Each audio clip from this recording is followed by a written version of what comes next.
అందరికీ నమస్కారం. ఈ రోజు ముఖ్యాంశం ఏమిటంటే చంద్రబాబు గారి విజయ రహస్యాలు ఏమిటి? కృషి, పట్టుదల, నీతి, నిజాయితీ ఆయన యొక్క విజయ రహస్యాలని మనకి తెలుస్తుంది. ఆయన ఎప్పుడు నిజమే చెబుతారు. ఆయన జీవితంలో ఎప్పుడు కూడా అబద్ధము చెప్పలేదు. మీరు నమ్మండి ప్లీజ్.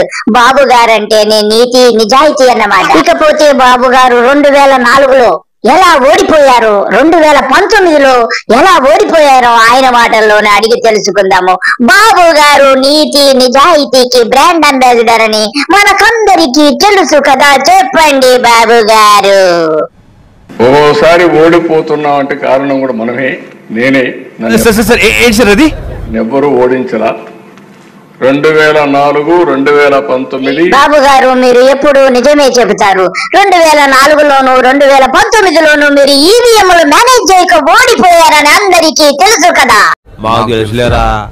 కూడా అబ్సెషన్. ఒక్కొక్కసారి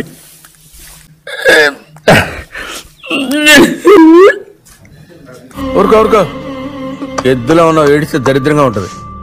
పని పని పని అని పరిగెత్తాను. ఇది సాధించాలి, ఇది సాధించాలని. సునీల్ గారు మీకు నోరు ఉంది కదా అని ఇష్టం వచ్చినట్టు నవ్వకండి. అసలు బాబు గారంటే ఎంత నిబద్ధత గలవారో మీకేమైనా తెలుసా? ఆయనకు ఒకటే పని, రాత్రి పని, తెల్లారుజామున పని, మూటలు కట్టడం, సింగపూర్కు పంపడం. దాంతో కొద్దిగా ఎమ్మెల్యేలను సమన్వయం చేయడం గాని. బాబు గారు మీరు ఎమ్మెల్యేలను మేనేజ్ చేయడం, అదే మీ భాషలో సమన్వయం చేయడము అంటే ఏమిటి? ఓట్లకు నోట్లు దోచిపెట్టడం అనే కదా. గతంలో మీరు చేసినటువంటి లీలలు ఒకటా రెండా? మీకు మీరే సరిసాటి స్టీఫెన్సన్ తో మీరు చేసినటువంటి రాయభారాలు, ఫోను సంభాషణలు ఇప్పటికీ మా చెవిలో ఉన్నాయి.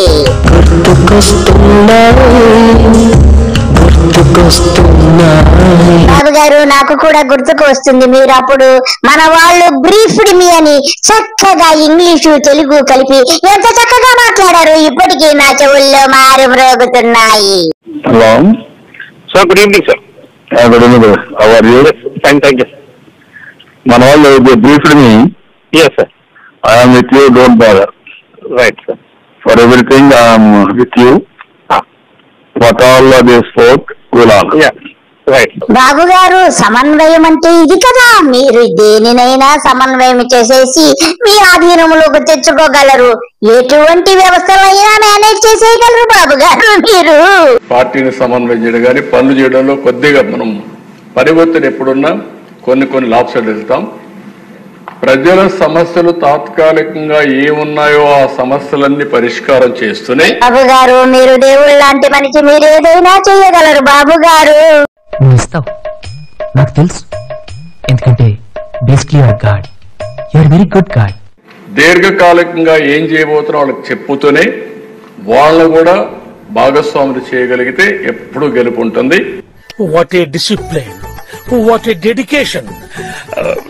సుబ్రహ్మణ్యం గారు, బాబు గారు డిసిప్లిన్ అయితేనేమి, డెడికేషన్ అయితేనేమి ఇలాంటి డెడికేషన్ కాదండి. సుబ్రహ్మణ్యం గారు ఈవీఎంలు మేనేజ్ చేసి ఎంతో చక్కగా 2024లో అత్యధికముగా సీట్లు గెలిచినటువంటి పెద్దవాళ్ళు సార్. ఆయన గురించి మనం ఎంత చెప్పుకున్నా తక్కువే. ఆయన ప్రమాణ స్వీకారం చూద్దాం.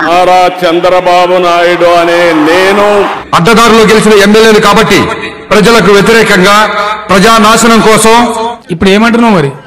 స్వార్థంతో, ఆశ్రిత పక్షపాతంతో, క్యాస్ట్ ఫీలింగ్ తో పనిచేస్తానని, కరెక్ట్ ఏమన్నా రాజకీయ విలువల్ని తుంగలో తొక్కుతానని, ప్రజల్ని దోచుకుంటానని,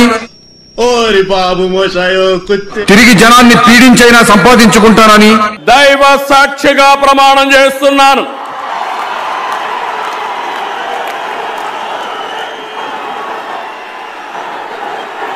ఇప్పటి వరకు ప్రమాణ స్వీకారం చూశారు. ఇక చంద్రబాబుకి చెక్క భజన చేయడానికి భజన బృందం రెడీగా ఉంది. మొదలు పెట్టండి.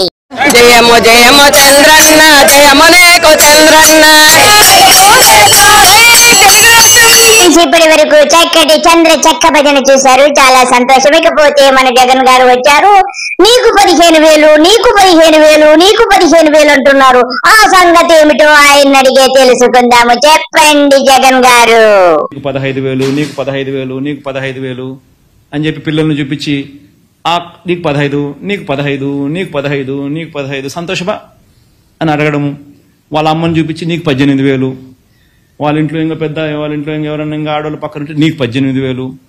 మీ ఎలక్షన్ క్యాంపెయిన్ అంతా మీరు ఇట్టే చేశారు. జగన్ గారు, మీరు చెప్పినది అక్షరాల నిజము. నిమ్మరసము డ్రామా నాయుడు అప్పుడు సేమ్ డ్రామాను ప్రదర్శించాడు. మొదలు పెట్టు డ్రామా నాయుడు నీ డ్రామాలు. బాగున్నారా? బాగానే ఉన్నానండి. ఇంకా బీపీ షుగర్ ఏం రాలేదు. 4,000 పింఛను మన ఇంటికి హుషారు ఉన్నారు అమ్మా. మళ్ళీ మన ప్రభుత్వం వచ్చాక అందరికీ కూడా ఇది 15,000,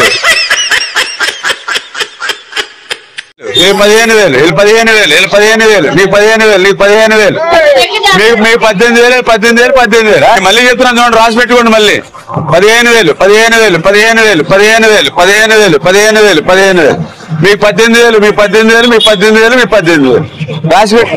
మీకు బాండ్ కూడా ఇచ్చాం రాసి, మీ దగ్గర పెట్టుకోండి బాండ్. రేపు పొద్దున ఆటోమేటిక్ ఇస్తాం. బాబు గారు, నిమ్మరసం డ్రామా నాయుడు ఏదో చెబుతున్నాడు, బాండ్ ఇచ్చాడట. మరి అది ఎక్కడ పెట్టుకోవాలో కొంచెం చెప్పండి. ఆ బాండుని ముడిచి ఎక్కడ పెట్టుకుంటావో పెట్టుకోమని చెప్పా ఆ రోజే. బాబు గారు, నచ్చి మాటలు మాట్లాడకండి. ముడిచి కాదు, మడిచి, మడిచి అనాలి బాబు గారు. మీరు అప్పుడే చెప్పారు మడిచి అక్కడ పెట్టుకోమని. ప్రజలకు అప్పుడు అర్థం కాలేదు బాబు గారు, ఇప్పుడు అర్థమైంది. అయితే ఇప్పుడు ఏమి మనిషి గుద్దలా పెట్టుకో.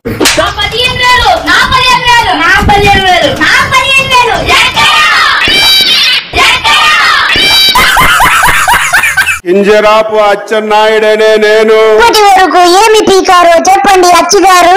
శాసనము ద్వారా నిర్మితమైన ఆ మొహం చూడండి. భారత రాజ్యాంగం పట్ల ఆంధ్రప్రదేశ్ రాష్ట్ర మంత్రిగా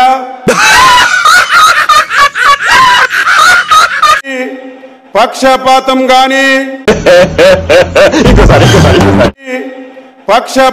గాని రాగద్వేషాలు గాని లేకుండా నిర్వహిస్తానని, ప్రజలందరికీ న్యాయం చేకూరుస్తానని దైవ సాక్షిగా ప్రమాణం చేస్తున్నాను. 5 సంవత్సరాలు అవమానాలు పడ్డారు. నేను మాటిస్తున్నాను, రేపటి నుంచి రేపు అధికారులకు సమావేశం పెట్టి చెప్తాను. ఎస్పీకి అడిగితే 500 మంది పోలీసులకి ఎందుకు దెంగి తినడానికి వచ్చారని చెప్పి నేను అడుగుతున్నాను.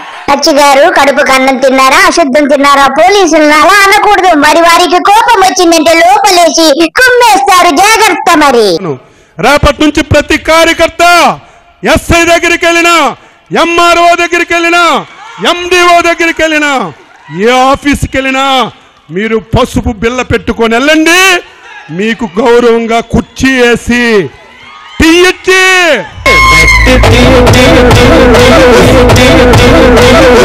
మీ పని ఏంటని అడిగి మీ అందరికీ పని చేయించే విధంగా అధికారులకు లైన్లో పెడతాను. ఎవరైనా ఒకలో ఇద్దరు నా మాటకు జవదాడితే ఏమవుతారో వారికి నేను చెప్పవలసినటువంటి అవసరం లేదని చెప్పి తెలియజేస్తున్నా. గట్టి చట్నీ గారు, ఇప్పటి వరకు చెప్పిన సొల్లు చాలిక మీకు సన్మానము చేయడానికి సిద్ధముగా ఉన్నారు. సన్మానము చెయ్యండి అచ్చి గారికి.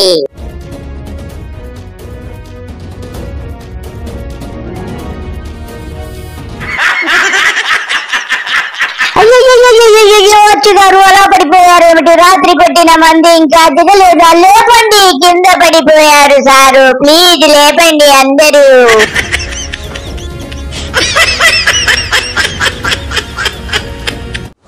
నమస్తే సార్. నేను తీసుకుంటానని మీకు నేను హామీ ఇస్తాను. పాత గవర్నమెంట్ లో ఉన్న ఎస్ఐల్ని మార్చి మిమ్మల్ని అపాయింట్ చేయించుకున్నాను. Thank you sir. ఫ్రెండ్స్, ఇప్పటి వరకు మీరు ఇది సినిమానే కావచ్చు మీరు చూసింది, కానీ ఈ రోజు కూటమి ప్రభుత్వం చిత్తూరు జిల్లాలో ఉన్నటువంటి పోలీసు వ్యవస్థను అంతటినీ కూడా మార్చేసి, అదేనండి ట్రాన్స్ఫర్ చేసేసి కానిస్టేబుల్ నుంచి ఎస్పీ స్థాయి వరకు కూడా అందరినీ మార్చేశారట. కూటమి నాయకులకు అనుకూలమైన వారిని అందరినీ కూడా వారు కరుసన్నల్లో ఉండేటట్టుగా ట్రాన్స్ఫర్లు చేసుకొని ఇలాగా ప్రభుత్వాన్ని సాగిస్తున్నారు. ఇంతకంటే మనం కూటమి గురించి ఏమీ చెప్పలేము. అందరికీ నమస్కారము. బాయ్.